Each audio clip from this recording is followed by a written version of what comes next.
Bismillahirrahmanirrahim. Dan haram dengan sebab haid dan nifas. Dan haram dengan sebab haid dan nifas oleh 8 segala perkara.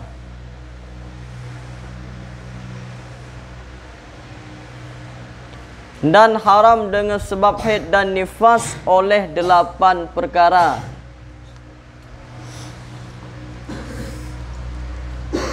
Man tahta 8 tersebut, salah satunya adalah as-salatu, sembahyang.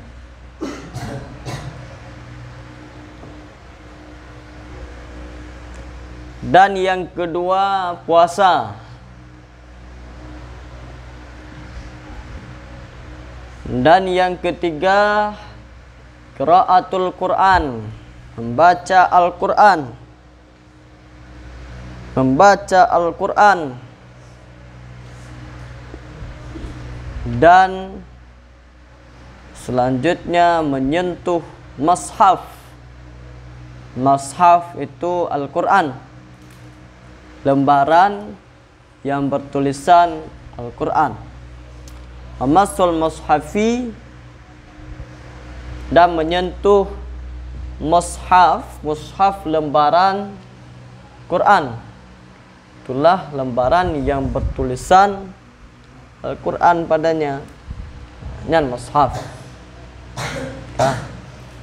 Kemudian wahamluhu, dan menanggungnya, membawa dan menanggungnya mushaf. Wahamluhu, dan menanggungnya mushaf.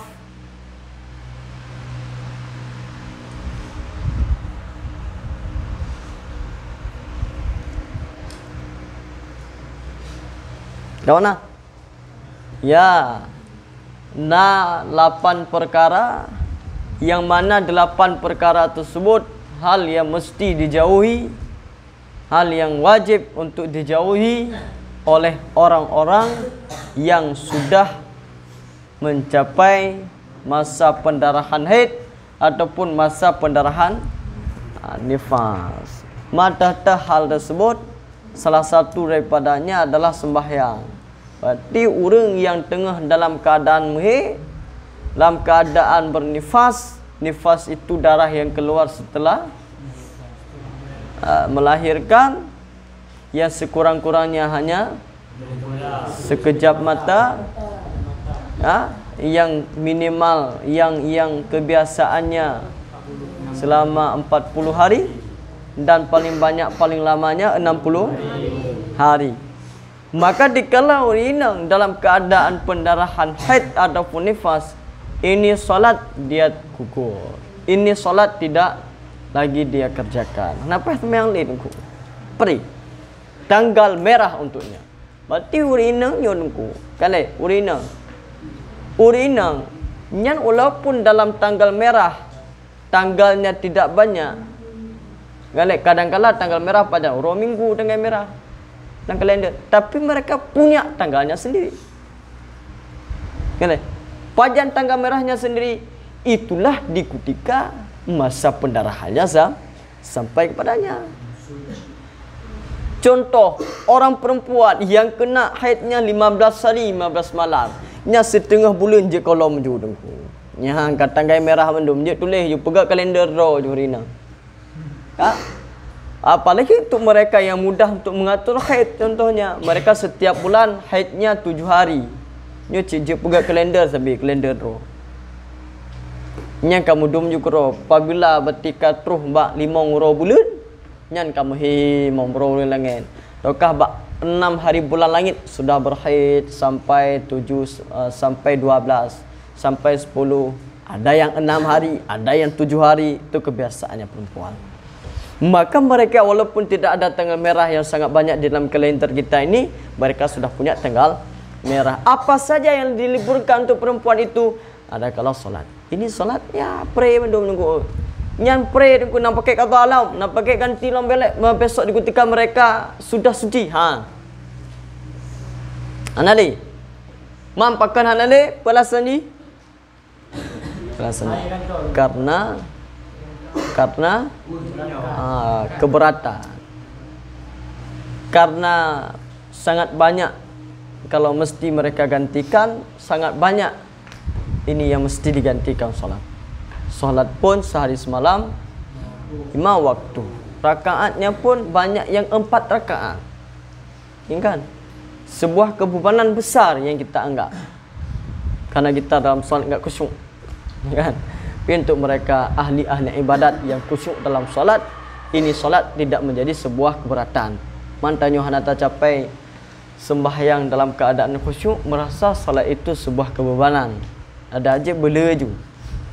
Ada aja selesai je pampung. Karena kita tidak khusyuk di dalam solat. Jadi jauh dah di antara martabat ini dengan martabat para sahabat Nabi. Punya Sayyidina Ali, punya tingkatan Sayyidina Ali khusyuk dalam sembahyang. Di ketika Sayyidina Ali kena tembakan panah pada kaki, ya, dan Sayyidina Ali bila kecabut oleh para sahabat yang lain, kan Sayyidina Ali kiban kata Sayyidina Ali, tunggu aku ambil air wuduk untuk solat 2 rakaat. Maka cabutlah ini dalam keadaan solat. Dia cabut anak panah di ketika agaknya tengah sembahyang. Dia nak sakit ego bacut nak air sembahyang. Kan? Nah juga kira-kira ni. Maya Sayyidina Ali bunuh, dia cabut mati anak panah kan? Anak panah contoh masuk dalam kaki. Ini disuruh cabut oleh Sayyidina Ali dalam keadaan dia solat nanti. Jangan dalam keadaan enggak solat. Itu apa?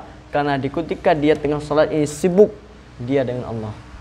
Khusyuknya tingkatan tinggi sehingga bila nanti ditarik ini enggak ada rasa sakit. Hanya rasa sakit. Karena fokus dan khusyuknya dalam keadaan solat. Ini para sahabat Nabi.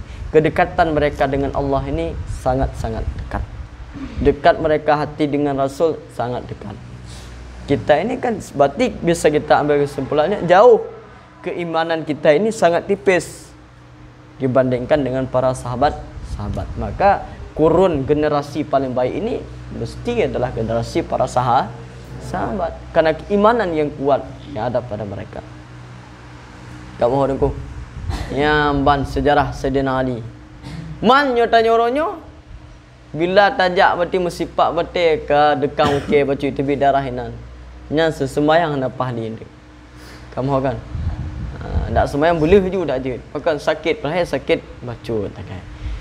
Itu bisa kita atur kesimpulannya bahawa jauh sangat di antara fokus ibadat kita dengan para sahabat. Tak ada perbandingannya. Tak bisa kita banding, sangat jauh. Tak jauh. Ya, jauh dah. Ya, Sayyidina Ali. Nah, para sahabat-sahabat yang lain menancit dengku. Yang dikudika ke sembahyang dengku. Ada sahabat Nabi nak tengok tu Nurinang ni. Nak tengok ni nan hana tak tenteli. Jadi saking berarti kuat ibadatnya, hana piuh-piuh sembahyang malam. Tidak henti-hentinya solat. Sampai-sampai dia ikat pinggangnya ini ke sudut masjid. Ni istilah tengok gedang bak tengah masjid. Ini pinggang diikat ke sudut sana satu, sudut sana satu. Temboknya sana satu, belakang satu. Untuk dia tetap berdiri dalam keadaan solat. Bila nanti dia ketiduran, ada yang mengejutkannya. Terus tingkatannya para sahabat. Ubah ibadat. Kah, mati gaknya kiban cerah ibadat ini jangan tinggal. Waktu tidur mereka ambil. Itu apa? Untuk mereka buat badan. Kiamho. Berarti mereka tidak membuat satu persiapan untuk waktu tidur hana. Tidak ada sebuah tidur yang mereka tidur dalam keadaan sengaja untuk tidur. Hana. Kita kan tak atur waktu tidur. Apakah ada pasang rencana untuk tapi para sahabat hana. Ketiduran yang ada pada mereka sengaja, enggak ada yang sengaja. Tapi ada yang tidur itu tertidurkan. Saking capek lelahnya dalam ibadat, tertidur. Dan para sahabat Nabi. Keempat, Mereka tunggu apa yang mereka pikirkan ku? Yang mereka pikirkan cuma tok-tok akhirat. Maka oleh para sahabat Nabi ini tidak takut. Mereka kalau awal-awal Islam, sebelum Nabi Muhammad ini menjadi sebagai rasul untuk pengorbanan agama yang lebih besar, ini kaya-kaya. Abu Bakar, saudagar kaya, Utsman kaya. Ini mereka sangat kaya-kaya. Kemudian begitu tengku perjuangan Nabi mulai diperjuangkan, semuanya habis. Hingga pada akhirnya tidak ada apa-apa. Dan buktinya Khadijah pada akhirnya tidak ada. Berarti kain kafan yang akan dikafankan dirinya enggak ada yang tertutup semua bujur tubuhnya. Kalau dia tutup kaki enggak ada untuk kepala. Kalau ada untuk kepala enggak ada untuk kaki. Sampai tingkatan itu padahal Khadijah itu sebelum dia kawin dengan Nabi, sebelum pembangkitan Nabi sebagai rasul memperjuangkan agama, dia dikenal dengan sangat kaya. Kalau dikatakan ini dagangan siapa? Khadijah. Oh, semuanya terkenal. Diken Khadijah negeri ite ni master ni. Yang terkenal lagi contoh orangnya so dak punya orang paling kaya di Aceh. Terkenal contoh je toko mah kecil lemik contoh dak. Ite di Aceh orang kecil lemiknya. Kecil lemik. Nyan na toko mah. Ite je. Nyan contoh pemaji. Bertekan Khadijah sepo nyan mati alak-alak atas Khadijah. Kamu so je. Tapi begitu mereka perjuangkan agama, semuanya dia korbankan. Hanale macam tu. Hingga wabah Allah hanale sabtu. Kekelam pada akhir daripada kehidupan, bila nantinya Rasulullah ini memperjuangkan agama, dia butuh kepada jambatan, maka dia boleh menggali kuburku, dia ambil tulang itu sebagai buat kepada jambatan yang akan dia lintasi. Berarti yukuh kuburan kan Khadijah, yucok tulung-tulung dona yuatu yupujit sebagai jambatan untuk yujak Rasulullah. Itu jembatannya. Terus kenal pengorbanan. Kuatnya keimanan mereka yang ada pada masa Nabi ketimbangkan tanya orangnya. Menyata cek, dah jauh pun beda. Jauh dah. Tidak ada perbandingan sedikit pun. Kamu tanya ubedah na pengorbanan untuk agama. Ubedah na kira-kira nyanyi tahu ukur geroh.